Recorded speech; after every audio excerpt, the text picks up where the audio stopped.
The Khomanin Traditional Authority is currently recognized but owns no traditional or communal land, as do other gazetted traditional authorities. Reasons include historical and contemporary factors. The community was stripped of its ancestral land around the Khomas Hochland area by German colonialists before the area was taken over by the South African apartheid regime under its Odendaal plan. That forced the community to turn to farm work on private farms and communal land under jurisdiction of other traditional authorities. Towns proclaimed under the apartheid plan have remained as such after independence, leaving the community at the mercy of the resettlement program. The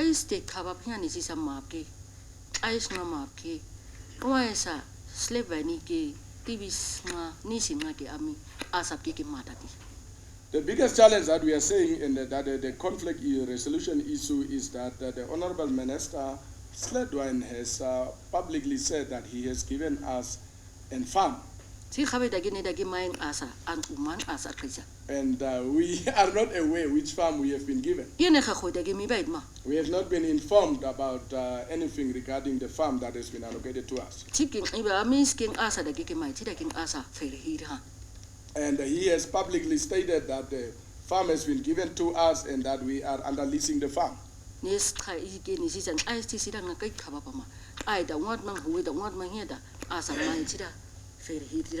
And this creates a conflict within the community members. The Khomanin Traditional Authority is appealing to government to consider proclaiming areas where its subjects reside, including Ngawasport, Satan's Lock, Groothoop and Dordabes, as their communal land. These are state-owned farms with the exception of Dordabes, where the Khomani are sandwiched between a piece of land that belongs to the state and a private farm.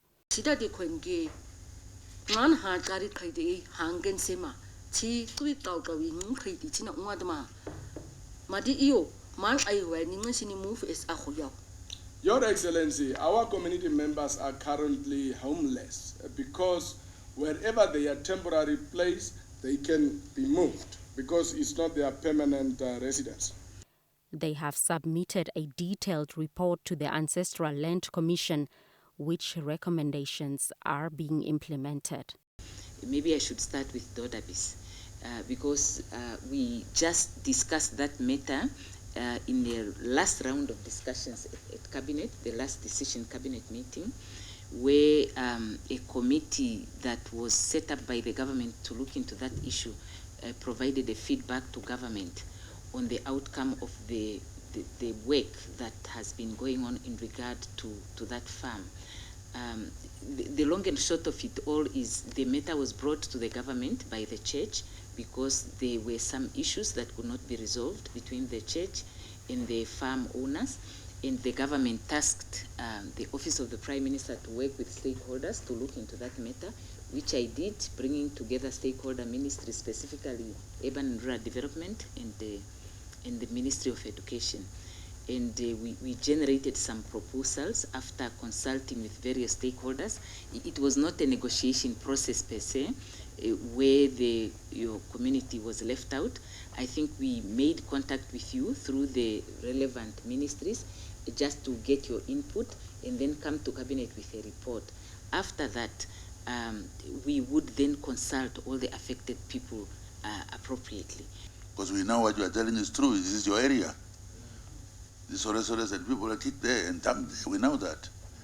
So it's maybe if you are therefore willing not to get precise place to buy a farm in the areas, that may be the only way to have headquarters at least. That would be a solution because it's a serious problem, really.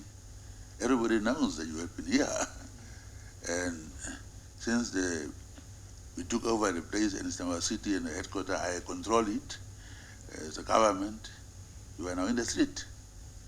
So maybe the solution will be that we look for a farm in the areas and buy it as the Minister of Agriculture promised. I will follow up on that.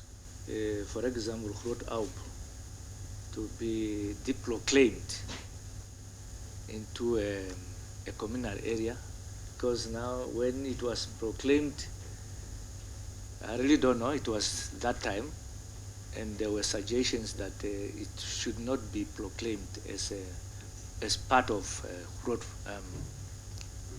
Windhoek.